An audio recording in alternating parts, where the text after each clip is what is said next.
Hello my dear student, I am mister Raunak. तो आप लोग कैसे हैं? तो आप लोग ठीक ही होंगे, मस्त होंगे और जबरदस्त तरीके से अपने पढ़ाई में लगे होंगे और अच्छे से पढ़ाई कर रहे होंगे। फिर से एक नए वीडियो में आप लोगों को तहे दिल से स्वागत है अपने YouTube channel mister Saurabh sir में। तो आज हम इस वीडियो में आप लोग को बताएंगे रतन टाटा सर का जीवन परिचय और इसके बाद बताएंगे रतन टाटा सर के जीवन परिचय के ऑब्जेक्टिव क्वेश्चन के बारे में। तो आप लोग इस वीडियो को लास्ट तक जरूर देखिएगा और अगर आप इस चैनल पर नया है तो प्लीज चैनल को सब्सक्राइब कर दीजिएगा और साथ ही बेल आइकन प्रेस करके ऑल कर दीजिएगा ताकि वीडियो की नोटिफिकेशन सबसे पहले आप तक पहुंच सके। तो चलिए हम बिना देर के वीडियो को यहीं से स्टार्ट करते हैं। तो देखिए, सबसे पहले ये जानिए कि रतन टाटा सर कौन थे, ठीक है, उसके बारे में हम बताएंगे। तो देखिए रतन टाटा सर का फोटो देखिए, ये है, ठीक है, आप लोग देख लीजिए ध्यान से। ये है रतन टाटा सर और इनके बारे में आप लोग को पूरा बताएंगे जीवन परिचय, इनका जीवन किस प्रकार से बीता, कौन से इनका पुरस्कार मिला, जन्म कब हुआ था, मृत्यु कब हुआ, इनका क्या एक पत्नी था या नहीं था, इसके बारे में भी हम आप लोग बताएंगे। और इसी से रिलेटेड आप लोग जब यहाँ देख लीजिएगा ना जीवन परिचय, तो इसी से रिलेटेड हम आप लोग वहाँ पे ऑब्जेक्टिव क्वेश्चन को भी बनाए हैं। अगर वहाँ यहाँ देख लीजिएगा तो ऑब्जेक्टिव क्वेश्चन एक भी छूटने वाला नहीं है। तो ऑब्जेक्टिव क्वेश्चन को हम आप लोग को बताएंगे। तो चलिए हम बिना देर के वीडियो को यहीं से स्टार्ट करते हैं। सबसे पहले हम आप लोग को बताते हैं रतन टाटा सर का जीवन परिचय। तो रतन टाटा सर का जन्म कब हुआ था, तो बताते हैं 28 दिसंबर 1937 को इनका जन्म हुआ था, रतन टाटा सर का, ठीक है, याद आप लोग करिएगा, ठीक है, कब हुआ था जन्म। तो रतन टाटा सर का जन्म 28 दिसंबर 1937 को हुआ था। कहाँ हुआ था, तो बॉम्बे में। कहाँ हुआ था, तो बॉम्बे में, जो बॉम्बे को अब कहते हैं मुंबई कहते हैं। क्या कहते हैं, मुंबई कहते हैं, ठीक है, आप लोग याद रखिएगा। जब आपसे पूछेगा कि रतन टाटा सर का जन्म कब हुआ था, तो याद कीजिएगा आप लोग 28 दिसंबर 1937 को। कहाँ, बॉम्बे में। कहाँ, तो बॉम्बे में। बॉम्बे का अब नाम क्या हो गया है, तो मुंबई हो गया, ठीक है। तो आप लोग को समझ में आ रहा होगा। देखिए यहाँ पे आप मृत्यु के बारे में बात करें तो मृत्यु 9 अक्टूबर 2024 को इनका मृत्यु हो गया, निधन हो गया, ठीक है। कहाँ हुआ, तो मुंबई में। अभी हम आप लोग को यहाँ पे टॉपिक पूरा बता देते हैं, ठीक है, ये सब टॉपिक है, इसके बारे में एक एक पार्ट्स के बारे में, एक एक टॉपिक के बारे में बढ़िया से हम बात करेंगे आगे, ठीक है। अब देखिए आगे। और एक भारतीय व्यवसायी थे जो मुंबई स्थित समूह टाटा के अध्यक्ष भी थे, ठीक है। 1991 से लेकर 2012 और 2016 से 17 बने। उन्होंने न केवल देश के सबसे बड़े समूहों में एक से एक के प्रबंध के लिए बल्कि उनकी व्यक्तिगत नैतिकता और परोपकारी गतिविधियों के लिए व्यापक रूप से सराहा गया। टाटा को एक दूरदर्शी नेता के रूप में माना जाता था और उनकी विरासत करुणा और नवाचार की है, जो लाखों साधारण जीवन को प्रभावित करने के लिए कॉर्पोरेट क्षेत्र की सीमाओं को पार करती है। अपने जीवन काल में उन्हें भारत के 2 सर्वोच्च नागरिक सम्मान मिले। पद्म विभूषण जो 2008 में मिला था, पद्म विभूषण जो कब मिला था, 2008 में मिला था, और एक मिला था पद्म भूषण जो 2000 ईस्वी में मिला था। तो आप लोग को यहाँ तक समझ में आ गया होगा। देखिए यहाँ पे सबसे पहले मेन टॉपिक क्या है, तो आपसे पूछा जाएगा कि रतन टाटा सर का जन्म कब हुआ था, तो 28 दिसंबर 1937 में। कहाँ हुआ था, तो याद रखिएगा बॉम्बे में, और बॉम्बे का अब नाम क्या हो गया है, तो मुंबई हो गया है। फिर आप लोग से पूछा जाए कि रतन टाटा की मृत्यु कब हुआ, निधन कब हुआ, तो 9 अक्टूबर 2024 में हुआ। कहाँ हुआ, तो मुंबई में। इसके बाद हम बताएंगे कि मुंबई के किस अस्पताल में हुआ, वो हम लोग को आगे बताएंगे। तो आप लोग प्लीज़ अभी तक वीडियो को लाइक नहीं किए हैं तो वीडियो को फटाक से लाइक कर दीजिए और एक प्यारा सा कमेंट कर दीजिएगा। और देखिए फिर पूछा कि जो रतन टाटा सर थे वो क्या थे, तो भारतीय व्यवसायी थे, ठीक है। और एक में कहा, तो मुंबई स्थित समूह टाटा के अध्यक्ष बने थे। कब से कब, तो आप लोग को बता दिए यहाँ पे कब से कब, 1911 से 1991 से लेकर 1912 तक और 2016-17 तक बने थे, ठीक है। और देखिए यहाँ पे इनके 2 पुरस्कार मिला था भारत में। एक मिला था पद्म विभूषण जो 2008 में मिला था, और एक मिला था पद्म भूषण जो 2000 ईस्वी में मिला था। तो ये आप लोग को वेरी इंपॉर्टेंट हो गया यहाँ पे टॉपिक, ठीक है। अब हम आप लोग को आगे बताते हैं, ठीक है। देखिए ध्यान से वीडियो को, आप लोग को सब समझ में आने वाला है और याद भी हम आप लोग को करवा देंगे। देखिए आगे अब हम आप लोग को बता देते हैं रतन टाटा सर का परिवार, ठीक है। तो सुनिएगा, भारत इंक का प्रथम परिवार, तो इनका परिवार के बारे में आप लोग को बताते हैं। तो आप लोग ध्यान से देखिएगा, ठीक है, आप लोग को एक भी ऑब्जेक्टिव क्वेश्चन नहीं छूटेगा। आप लोग जब यहाँ देख लीजिएगा ध्यान से ना, तो एक भी ऑब्जेक्टिव क्वेश्चन को नहीं छूटने वाला है, ठीक है। देखिए रतन टाटा भारतीय उद्योगपति और परोपकारियों के प्रमुख परिवार के सदस्य थे और टाटा परिवार देखे, ठीक है, टाटा परिवार के भी इन्होंने देखा, और जिन्हें देश के अधिकांश औद्योगिक प्रतिष्ठानों और प्रथाओं का अग्रणी होने का श्रेय दिया जाता है। किनको भाई, तो टाटा परिवार को। उनके दादा जमशेदजी टाटा थे जो इन यही थे टाटा का स्थापना किए थे। ठीक है, याद रखिएगा कि टाटा जो कंपनी है इसका स्थापना कौन किया था, तो याद रखिए जमशेदजी टाटा, जो 1868 में टाटा समूह की स्थापना की थी। इस क्षेत्र के तहत कारोबार जिसमें क्या क्या, तो टाटा स्टील भी शामिल है। ठीक है, टाटा स्टील भी इसमें शामिल है। ने 1947 में भारत द्वारा ब्रिटिश शासन से स्वतंत्रता प्राप्त करने पर महत्वपूर्ण राष्ट्र निर्माण की भूमिका निभाई थी। टाटा समूह को बाद में रतन टाटा के चाचा जे.आर.डी. टाटा के ने विस्तार दिया और जिन्होंने टाटा कंसल्टेंसी और सर्विसेज, टाटा मोटर्स और टाटा साल्ट जैसी प्रमुख सहायक कंपनियों की स्थापना की। ठीक है, आप लोगों को समझ में आ रहा होगा। देखिए यहाँ पे मेन टॉपिक आप लोग को बताए थे कौन कौन है, मेन क्वेश्चन कौन कौन बनेगा। तो देखिए सबसे पहले पूछा है कि जो टाटा कंपनी का जो स्थापना सर्वप्रथम कौन किए थे, तो याद रखिएगा जमशेदजी टाटा। कौन? जमशेदजी टाटा। कब ये किए थे, तो 1868 में टाटा समूह की स्थापना की, याद कीजिएगा। ठीक है, अब उसके बाद पूछे कि 1947 में भारत द्वारा ब्रिटिश शासन से स्वतंत्रता प्राप्त करने पर महत्वपूर्ण राष्ट्र निर्माण की भूमिका निभाई थी, ये भी आप लोग से पूछेगा आगे। ठीक है, और आगे पूछा है कि टाटा समूह के बाद रतन टाटा के चाचा जे.आर.डी. टाटा ने विरासत दिया। ठीक है, और इसके बाद पूछे कि कौन कौन से इनका कंपनी था, तो देखिए यहाँ पे कंपनी का नाम बता दें आप लोग को, तो Tata consultancy services, Tata Motors और टाटा साल्ट जैसी प्रमुख सहायक कंपनियों की स्थापना की। और उसके बाद टाटा समूह की अग्रणी उपलब्धियों से प्रतिष्ठित ताजमहल पैलेस होटल 1903 में बॉम्बे, अब उसको मुंबई कहते हैं, की स्थापना। भारत का पहला बिजली वाला होटल और एयर इंडिया 1932 के साथ साथ देश का पहला स्वदेशी सौंदर्य प्रसाधन ब्रांड लक्मे 1952 में की स्थापना शामिल थी। तो आप लोग को यहाँ पे समझ में आ गया होगा। देखिए अब हम लोग आगे बताते हैं। सबसे फर्स्ट नंबर प्रश्न ये है आप लोग से कि क्या आप जानते हैं रतन का अर्थ? तो रतन का अर्थ होता है कि रतन टाटा के लिए यह उपयुक्त नाम है जिनकी ईमानदारी, सहानुभूति और विनम्रता के लिए सराहना की गई थी। तो आप लोग को समझ में आ गया होगा रतन का अर्थ क्या होता है इसे। और इनका जो बता दे, एक इनका फेवरेट तो कुत्तों के प्रति टाटा की करुणा ने उन्हें इंसानों और कुत्तों दोनों का प्रिय बना दिया। 2018 में जब उन्हें वेल्स के राजकुमार चार्ल्स द्वारा आयोजित एक कार्यक्रम में लाइफ टाइम अचीवमेंट के लिए पुरस्कार मिलना था, तो टाटा ने कार्यक्रम से बाहर होने का फैसला किया क्योंकि उनका पालतू कुत्ता बीमार पड़ गया था। इसीलिए उन्होंने क्या किया, तो अचीवमेंट पुरस्कार मिलना था और उन्हें कार्यक्रम से बाहर हो गया था, यानी कि पुरस्कार को छोड़ दिए। यहाँ पे समझ सकते हैं आप, पालतू कुत्ता के लिए अपने। तो आप लोग यहाँ पे जान गए होंगे। ठीक है, आगे देखिए हम आप लोग को बताते हैं शिक्षा और प्रारंभिक जीवन इनका कहाँ कैसे बीता। ठीक है, देखिए ध्यान से। बॉम्बे में विभिन्न स्कूलों में पढ़ने के बाद, बॉम्बे में यानी कि मुंबई आज नाम है, बॉम्बे को मुंबई आज कहते हैं। ठीक है, तो बॉम्बे में विभिन्न स्कूलों में पढ़ने के बाद, यानी कि अलग अलग स्कूलों में पढ़ने के बाद उनके बाद टाटा ने 1955 में न्यूयॉर्क शहर में हाई स्कूल की पढ़ाई पूरी की। कहाँ के, तो न्यूयॉर्क के शहर में। कब, तो 1955 में हाई स्कूल की पढ़ाई पूरी की। तो आप लोग को समझ में आ गया। इसके बाद वे कॉर्नेल यूनिवर्सिटी इथाका न्यूयॉर्क चले गए और जहां उन्होंने वास्तुकला में बीए किया। कब, 1962 में की और डिग्री हासिल की और फिर भारत लौटकर काम पर आ गए।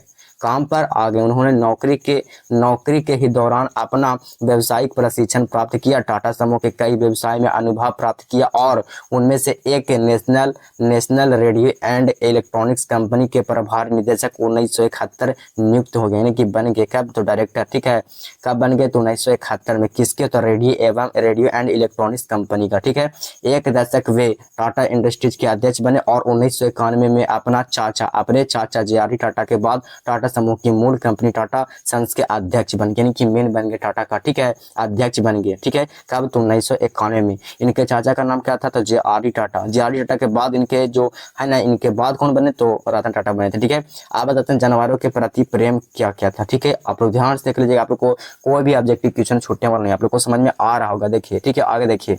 इनका जानवरों के प्रति बहुत ज़्यादा लगाव था। टाटा के जानवरों खास तौर पर कुत्तों से प्यार करने के लिए जाना जाता था और 2018 में उन्होंने अपने सम्मान में आयोजित भाग नहीं लिया था, जिसे लंदन के बकिंघम पैलेस में ब्रिटिश सम्राट थे किंग चार्ल्स तब वे वेल्स के राजकुमार द्वारा आयोजित किया जाना था। टाटा जिन्हें लाइफ टाइम के लिए छोड़ दिए, यानी कि पुरस्कार उनको मिल रहा था। सम्मान मिल रहा था।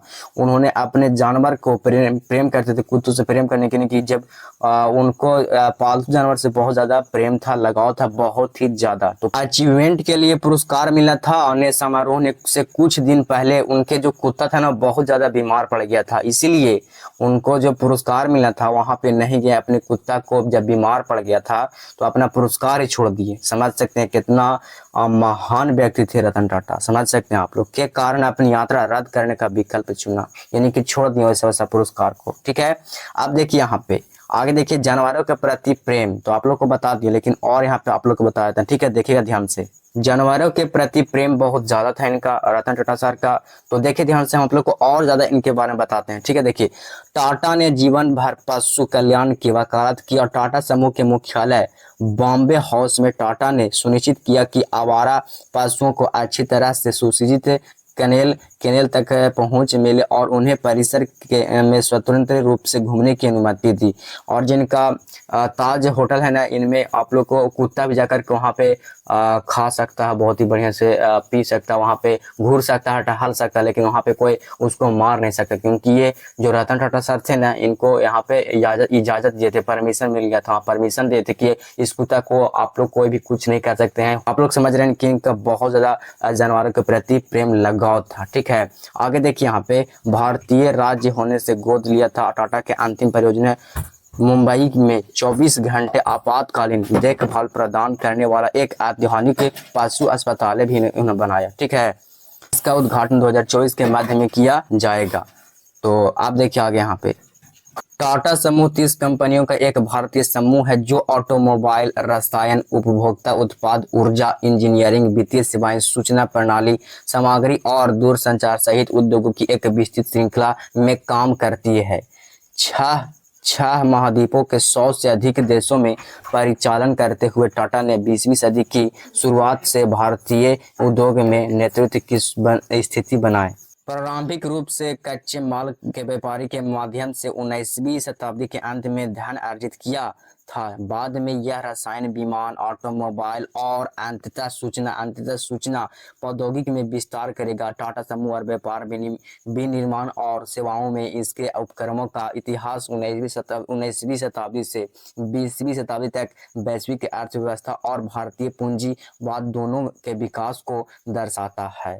तो आप लोग को यहाँ तक समझ में आ गया होगा। अब हम आप लोग को बताएंगे पोर्टफोलियो और उत्पाद के बारे में बताएंगे। ठीक है, देखिए ध्यान से, पोर्टफोलियो और उत्पाद में है कि टाटा समूह की कंपनियों के पोर्टफोलियो में शामिल है, और इसके बारे में आगे है।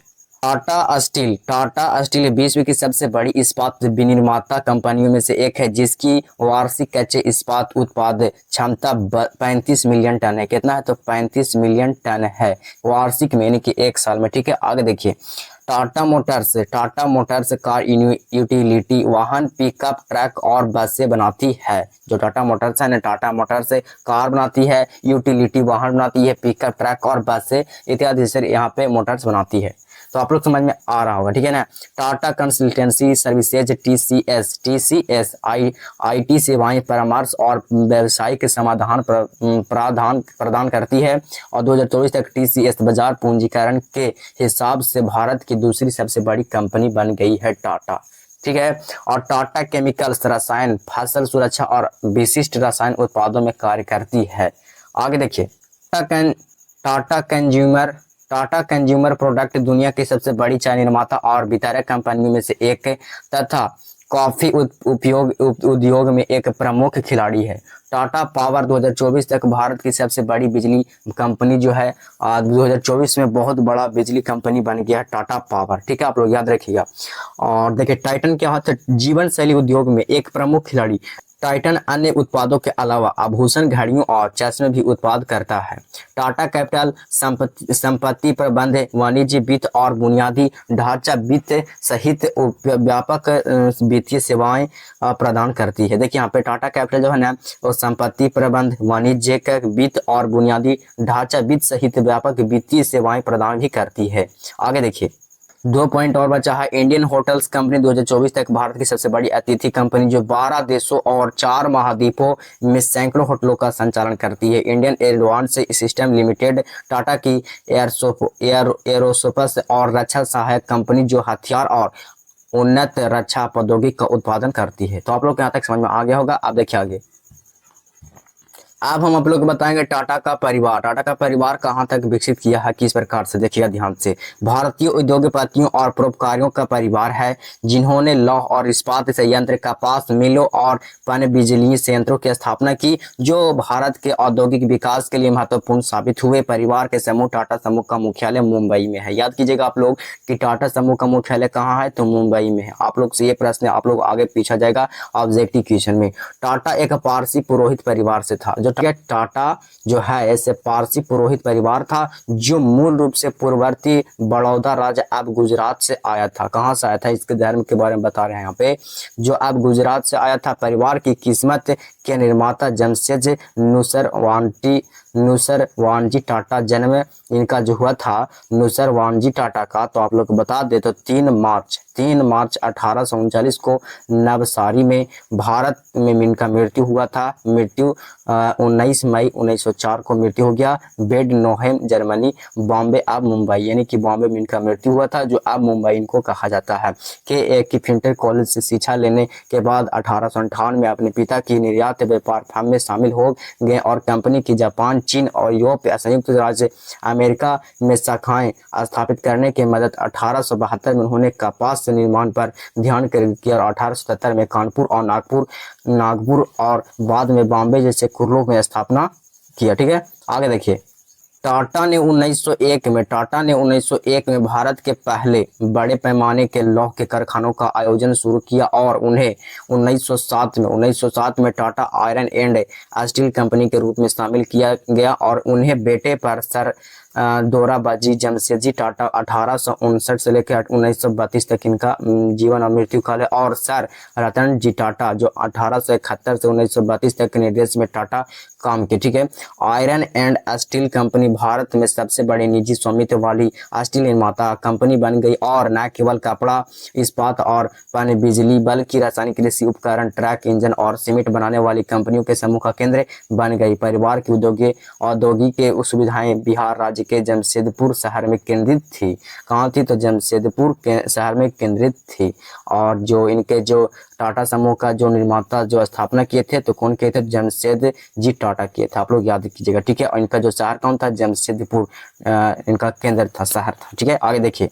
और देखिए 1898 में टाटा ने एक शोध स्थापना के लिए भूमि दान की और जिसे बाद में उनको बेटे और बेंगलुरु यानी कि बेंगलुरु अब कहा गया है। ठीक है, में भारतीय विज्ञापन संस्थान के रूप में स्थापित किया। टाटा परिवार शायद भारत में तकनीकी शिक्षा और वैज्ञानिक अनुसंधानों का सबसे महत्वपूर्ण निजी वित्त पोषक बन गया है। बेंगलुरु जो भारत जमशेदजी टाटा नसरवानजी टाटा में कहा गया। ठीक है, जमशेदजी नसरवानजी टाटा भारतीय विज्ञान संस्थान बेंगलोर कर्नाटक भारत में प्रतिमा शीर्ष है। कोबा चांद। आगे देखिए। यहाँ पे आप लोग ध्यान से देखिए, आप लोग को सब समझ में आने वाला। ठीक है, ये बहुत ज्यादा इंपॉर्टेंट है। ठीक है, देखिए यहाँ पे 1932 में सर दोराबाजी की मृत्यु के बाद संस्थापक के भतीजे में से एक सर नौरोजी सफलता वाला टाटा समूह के अध्यक्ष बने। ठीक है, याद कीजिएगा 1932 में सर दोराबाजी की मृत्यु की, यानी कि पूछेगा यहाँ पे कि दोराबाजी की मृत्यु कब हुई थी, सर दोराबाजी की मृत्यु कब हुई थी, 1932 में। ठीक है, याद कीजिएगा। और नौरोजी सफलता वाला टाटा जो कब तो समूह बने यहाँ पे 1938 में। उनकी मृत्यु के बाद जहांगीर रतन जी दादा भाई टाटा 1904 से 1993 में, जिनके पिता आर डी टाटा संस्थापक के चचेरे भाई और साझेदार थे, अध्यक्ष बने और जे.आर.डी. टाटा ने टाटा एयरलाइंस से 1932 की स्थापना की, जिसका 1953 में राष्ट्रीयकरण कर दिया गया और भारत की प्रमुख घरेलू और अंतर्राष्ट्रीय वायुवाहक कंपनी इंडियन एयरलाइंस कॉरपोरेशन और एयर इंडिया को बनाने के लिए विभाजित किया गया। 1950 के दशक के अंत तक टाटा समूह ने भारतीय उद्योग के सबसे बड़े एकल एकत्रीकरण को नियंत्रित किया और 1991 में जे.आर.डी. टाटा के बाद उनके भतीजे रतन टाटा ने अध्यक्ष का पद संभाला। 2008 में उन्होंने टाटा मोटर्स द्वारा फोर्ड मोटर कंपनी से ब्रिटिश कार ब्रांड जंगुआर और लैंड रोवर की खरीद को देखरेख की और 2012 में रतन चेयरमैन पद से सेवानिवृत्त हुए और उनकी जगह साइस मिस्त्री ने ली। अब अक्टूबर 2016 में मिस्त्री के अचानक बर्खास्त कर दिया गया और रतन ने अंतरिम चेयरमैन का पद संभाला। मीडिया रिपोर्टों ने संकेत किया कि व्यावसायिक रणनीति पर संघर्ष मिस्त्री के निष्कासन का कारण था और जनवरी 2017 में नटराजन चंद्रशेखरन को टाटा समूह का नया चेयरमैन बनाया गया, ठीक है, नियुक्त किया गया। जनवरी 2024 में परिवार की पूर्व एयरलाइन वाहक जिसे एयर एडिटर के रूप में जाना जाता है, ठीक है। आप लोग देखिए आगे ध्यान से, आप लोग को सब समझ में आने वाला है। देखिए हम आप लोग को यहाँ पे वेरी इंपॉर्टेंट कौन कौन है से बता देते हैं। देखिए यहाँ पे आप लोग से पूछा जाएगा कौन कौन, ध्यान से देखिए। 1932 में जो सैश दोराबजी की मृत्यु के बाद, तो ये पूछा जाएगा। और ये कौन थे, तो संस्थापक थे इनके, जो भतीजा का नाम क्या था, तो सर नौरोजी सफलतापूर्वक टाटा समूह के अध्यक्ष बने। और 1938 में इनकी मृत्यु के बाद जहांगीर रतनजी टाटा जो 1993 में जिनके पिता आर.डी. टाटा, तो आप लोग याद कीजिएगा, ठीक है। तो आप देखिए आगे और देखिए यहाँ पे जनवरी 2022 में परिवार की पूर्व एयरलाइन वाहक जिसे एयर इंडिया के रूप में स्टाइल किया गया था, टाटा को समूह द्वारा पुनः अधिकृत कर लिया गया। तो आप लोग यहाँ तक समझ में आ गया होगा। यहाँ से बहुत सारे क्वेश्चन को पूछा जाता है करंट अफेयर्स में, और आप लोग हम यहाँ पे अभी तुरंत बताएंगे ऑब्जेक्टिव क्वेश्चन को, ठीक है। देखिए हम आप लोग को बताएंगे कि रतन टाटा सर को कौन कौन सा पुरस्कार और सम्मान मिला था। तो ध्यान से देखिएगा आप लोग को पुरस्कार कौन कौन मिला था। तो रतन टाटा को कई उल्लेखनीय पुरस्कार और सम्मान से सम्मानित किया गया, उनमें से कुछ का उल्लेख नीचे किया गया है। तो हम आप लोग को ध्यान से बताएंगे और यहाँ पे याद भी करवा देंगे। सबसे पहले बताएंगे कि वर्ष कौन से वर्ष मिला था, उसके बाद बताएंगे कि कौन सा पुरस्कार मिला था और कहाँ से मिला था, ठीक है। ये भी बताएंगे कि कौन उसका संगठन है, पुरस्कार देने वाला संगठन का नाम, उसके बाद कौन सा पुरस्कार मिला था उनका नाम बताएंगे और क्या मिला था उसका वर्ष बताएंगे। तो आप लोग ध्यान से रखिएगा, ये बहुत ज्यादा इंपॉर्टेंट है, ठीक है। यहाँ से क्वेश्चन करंट अफेयर से बहुत ज्यादा पूछा जाएगा रतन टाटा सर के जीवन परिचय से, ठीक है। तो आगे ध्यान से देखिए। तो देखिए हम आप लोग को बताएंगे रतन टाटा सर का पुरस्कार कौन कौन मिला था। तो सुनिएगा ध्यान से, आप लोग को हम समझाएंगे यहाँ पे, ठीक है। समझिए के ध्यान से, अगर यहाँ पे समझ गया तो इससे बहुत ज्यादा क्वेश्चन पूछता है करंट अफेयर्स में, और ऑब्जेक्टिव क्वेश्चन भी पूछेगा जो हम आप लोग को पार्ट 2 वीडियो में बताएंगे। इस वीडियो तो बहुत ज्यादा लंबा हो जाएगा, इसलिए आप लोग को पार्ट 2 वीडियो में बताएंगे। तो देखिए सबसे पहले यहाँ तो ये है ना इधर वाला, तो ये हो गया वर्ष वाला और इधर हो गया नाम, यानी कि कौन सा पुरस्कार में, तो उसका नाम हो गया ये वाला, ठीक है। और ये पुरस्कार देने वाला संगठन का नाम हो गया इधर, ठीक है। तो आप लोग यहाँ पे समझ रहे हैं। देखिए आगे हम देखिए यहाँ बताते हैं, ठीक है। वर्ष, तो वर्ष 2000 में, वर्ष 2000 ईस्वी मिला था पद्म भूषण मिला था। क्या मिला था? पद्म भूषण, जो भारत सरकार जो दिया था, ठीक है था। रतन टाटा को भारत से मिला था कौन पुरस्कार? तो पद्म भूषण जो 2000 ईस्वी मिला था, ठीक है। अगला है कि पद्म विभूषण मिला था, कब मिला था? 2008 में मिला था। पुरस्कार देने वाला संगठन का नाम है भारत सरकार से मिला था। कहां से मिला था? भारत सरकार से मिला था। अगला देखिए 2001 में मिला था, 2001 में मिला था पुरस्कार मानद डॉक्टर ऑफ बिजनेस एडमिनिस्ट्रेशन, जो कौन दिया था? तो पुरस्कार देने वाला नाम है ओहियो स्टेट यूनिवर्सिटी। क्या नाम है? Ohio state university. अगला देखिए 2004 में मिला था ओरिएंटल रिपब्लिक ऑफ उरुग्वे का पदक 2004 में मिला था। 2004 में मिला था ओरिएंटल रिपब्लिक ऑफ उरुग्वे। देखिए यहाँ पे 2004 में मिला था ओरिएंटल रिपब्लिक ऑफ उरुग्वे का पदक, जो यहाँ मिला था। पुरस्कार देने वाले गठन का नाम है उरुग्वे सरकार के द्वारा ये वाला पुरस्कार मिला था, ठीक है। आगे देखिए मानद डॉक्टर ऑफ टेक्नोलॉजी, जो एशियाई प्रौद्योगिक संस्थान के द्वारा मिला था, 2004 मिला था। कब मिला था? 2004 में, ठीक है। आगे देखिए अंतर्राष्ट्रीय विशिष्ट उपलब्धि पुरस्कार, जो बीरिथ इंटरनेशनल के द्वारा दिया गया था, 2005 में मिला था, ठीक है। आगे देखिए मानद डॉक्टर ऑफ साइंस, जो जो वार्विक विश्वविद्यालय से दिया गया था 2005 में मिला था, 2005 में दिया गया। ठीक है, मानद डॉक्टर ऑफ साइंस, मानद डॉक्टर ऑफ साइंस जो भारतीय प्रौद्योगिक संस्थान मद्रास 2006 मिला था। कब मिला था? 2006 में। आगे देखिए, अगला पुरस्कार का नाम है जिम्मेदार पूंजीवाद पुरस्कार। क्या नाम है? जिम्मेदार पूंजीवाद पुरस्कार, जो विज्ञान और प्रौद्योगिकी की प्रेरणा और मान्यता के लिए जो फर्स्ट बार मिला था। ठीक है, 2006 मिला था, 2006 मिला था। तो आप लोग यहाँ पे समझ रहे हैं, ठीक है ना। ये जितना भी सब है ना, ये सब वर्ष का नाम हो गया। ये वाला हो गया कि कौन सा पुरस्कार मिला था, नाम हो गया। और ये है कि पुरस्कार देने वाले संगठन का नाम हो गया। ठीक है, अब देखिए यहाँ पे 2007 में एक और पुरस्कार मिला था, मानद फेलोशिप, मानद फेलोशिप। और जो पुरस्कार देने वाला का नाम है London school of economics and political science, political science. एक और मिला था 2007 में मिला था, 2007 में मिला था कनेरगी परोपकार पदक, कनेरगी परोपकार पदक मिला था, कनेरगी एडमिंटन और इंटरनेशनल पीस के द्वारा दिया गया था। अब देखिए और है इसके आगे। ठीक है, देखिए ध्यान से, आप लोग को सब याद हो जाएगा। देखिए यहाँ पे अगला है 2008 में पुरस्कार मिला था मानद डॉक्टर ऑफ लॉ, जो कैम्ब्रिज विश्वविद्यालय के द्वारा दिया गया था। अगला है 2008 में मिला था मानद डॉक्टर ऑफ साइंस भारतीय प्रौद्योगिकी संस्थान बॉम्बे के द्वारा दिया गया था। 2008 में मिला था मानद डॉक्टर ऑफ साइंस भारतीय प्रौद्योगिकी संस्थान खड़गपुर मिला था। 2008 में मिला था मानद नागरिक पुरस्कार सिंगापुर पुरस्कार के द्वारा दिया गया था। 2008 में मिला था मानद फेलोशिप जो institute of engineering and technology के द्वारा दिया गया था। 2008 में मिला था प्रेरित नेतृत्व पुरस्कार जो प्रदर्शन थिएटर के द्वारा दिया गया था। ठीक है, अगला मिला 2009 मिला था। क्या मिला था? 2009 में मिला था यहाँ पे मानद knight commander of the order of the British empire, जो इसे केबीई भी कहते हैं। ठीक है, और महारानी एलिजाबेथ द्वितीय ने इनको पुरस्कार दिए थे। ठीक है, जो क्या मिला था? 2009 में मिला था। ठीक है, आगे देखिए यहाँ पे 2009 में एक और पुरस्कार मिला था 2008 के लिए इंजीनियरिंग में आजीवन योगदान पुरस्कार भारतीय राष्ट्रीय इंजीनियरिंग अकादमी के द्वारा दिया गया था, ये वाला। ठीक है, आगे देखिए 2009 में पुरस्कार मिला था इतालवी गणराज्य के ऑर्डर ऑफ मेरिट के ग्रैंड ऑफिसर के द्वारा इटली सरकार के द्वारा दिया गया था। ये हो गया पुरस्कार का नाम हो गया, ये 2009 वर्ष में मिला था। ठीक है, 2010 में एक और पुरस्कार मिला था मान डॉक्टर ऑफ लॉ जो कैम्ब्रिज विश्वविद्यालय से दिया गया था। ठीक है, कैम्ब्रिज विश्वविद्यालय से मिला था 2000। देखिए यहाँ पे 2008 में मिला था, यहाँ पे बता दें आप लोग को। देखिए ये ना है 2008 मान डॉक्टर ऑफ लॉ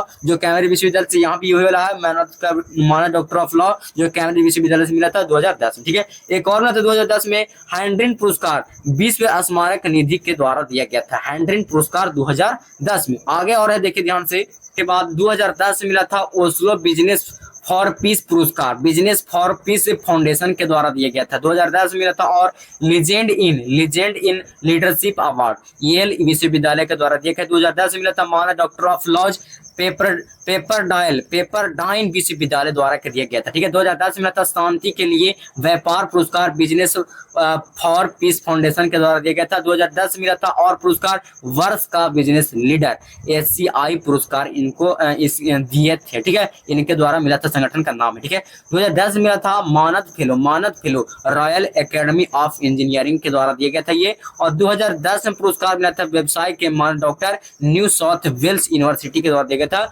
2012 मिला था grand corner of the order of the rising sun Japan सरकार के द्वारा यह दिया गया था। ठीक है, 2013 मिला था विदेशी सहयोग जो राष्ट्रीय इंजीनियरिंग अकादमी के द्वारा दिया गया था 2013 में मिला था। फिर और पुरस्कार मिला था दशक के परिवर्तनकारी नेता जो मिला था भारतीय मामले भारतीय नेतृत्व सम्मेलन 2013 के द्वारा यह दिया गया था। आगे है 2013 मिला था Ernest and Young entrepreneur of the year lifetime achievement जो अर्नेस्ट एंड के द्वारा दिया गया था। ठीक है, आगे देखिए और है किसके मानद डॉक्टर कार्नेगी मेलन विश्वविद्यालय 2014 मिला था। मानद डॉक्टर ऑफ बिजनेस सिंगापुर प्रबंधन विश्वविद्यालय के द्वारा दिया गया था 2014 मिला था। सयाजी रत्न पुरस्कार बड़ौदा मैनेजमेंट एसोसिएशन के द्वारा दिया गया था ये वाला। और 2014 में एक और पुरस्कार मिला था मानद knight grand cross of the order of the British empire जो इसको जीबीई भी कहते हैं, महारानी एलिजाबेथ द्वितीय के द्वारा ये पुरस्कार को दिया गया था 2014 में। और देखिए आगे है 2014 में और पुरस्कार मिला था मानद डॉक्टर ऑफ लॉज यॉर्क विश्वविद्यालय कनाडा के द्वारा दिया गया था। और 2015 में एक और पुरस्कार मिला था ऑटोमोटिव इंजीनियरिंग के मानद डॉक्टर, ये पुरस्कार का नाम है जो क्लिंगसन विश्वविद्यालय के द्वारा दिया गया था। ठीक है, आगे देखिए 2015 में पुरस्कार मिला था सयाजी रत्न पुरस्कार, सयाजी रत्न पुरस्कार Baroda management association honours HE Paris के द्वारा दिया गया था। ठीक है, और देखिए 2016 में पुरस्कार मिला था लीजन ऑफ ऑनर के कमांडर, जो फ्रांस सरकार के द्वारा यह दिया गया था। ठीक है, और देखिए आगे 2018 में मिला था पुरस्कार मानद डॉक्टरेट स्वानसी विश्वविद्यालय के द्वारा दिया गया था। 2021 में मिला था पुरस्कार असम वैभव मिला था असम सरकार के द्वारा। ठीक है, तो आप लोग को यहाँ तक समझ में आ गया होगा जो यहाँ रतन टाटा सर का इतना सारा क्या मिला था, तो आप लोग समझ रहे हैं यहाँ पे कि पुरस्कार मिला था, कब मिला था, आप लोग को बता दिया, यहाँ पे वर्ष बता दिया और कौन से संगठन से दिया गया था ये भी बता दिया आप लोग को, तो आप लोग को समझ में आ गया होगा। और अगले वाली वीडियो में कि पार्ट 2 में हम आप लोग को करवाएंगे ऑब्जेक्टिव। ये वीडियो काफी लंबा हो जा रहा है, इसलिए हम आप लोग को पार्ट 2 वाले वीडियो में बताएंगे आप लोग को ऑब्जेक्टिव क्वेश्चन जो रतन टाटा सर के बारे में होगा, यहीं से होगा, जो हम आप लोग को यहाँ पे बता रहे हैं यहीं से होने वाला। ठीक है, तो आप लोग उस वीडियो को जा करके देखेगा, उसका लिंक हम इस वीडियो को डिस्क्रिप्शन बॉक्स में हम डाल देंगे, आप लोग जा करके देख लीजिएगा। ठीक है, और अगर आप इस चैनल पर नए तो प्लीज चैनल को सब्सक्राइब कर दीजिए और साथ ही बेल आइकन प्रेस करके ऑल कर दीजिएगा, ताकि वीडियो की नोटिफिकेशन सबसे पहले आप तक मिलती रहे। जय हिंद, जय भारत।